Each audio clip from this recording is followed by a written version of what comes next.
नमस्ते, प्रणाम आप सबके। बहुत बहुत धन्यवाद दिल से आप लोग के बाद। और हमरा कुशीनगर में पहला बार हमरा बुझाते कितना दिन के बाद घाम भइल थोड़ा बहुत आप सब बतावे चाहता नहीं। और घर से निकल बानी जब घूमे खातिर। और आप सब बताएं कैसे बानी लोगिन, ठीक बानी लोगिन कि नहीं लोगिन, कमेंट करके बताएं लोगिन।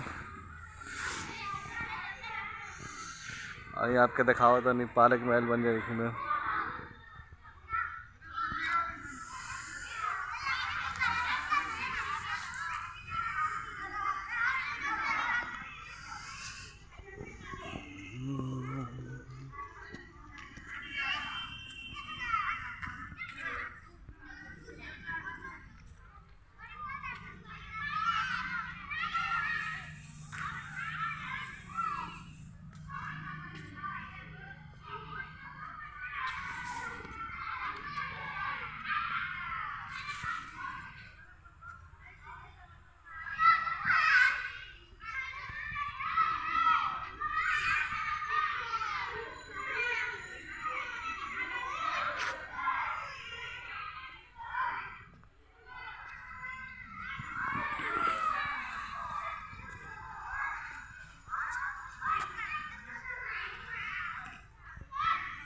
ये कितना बढ़िया पौधा लगल बा, पानी पाटता।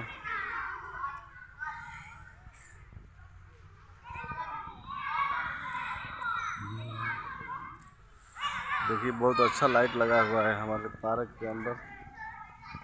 रात में भी आप लोग घूम सकते हैं, खुला रहेगा तो देखिए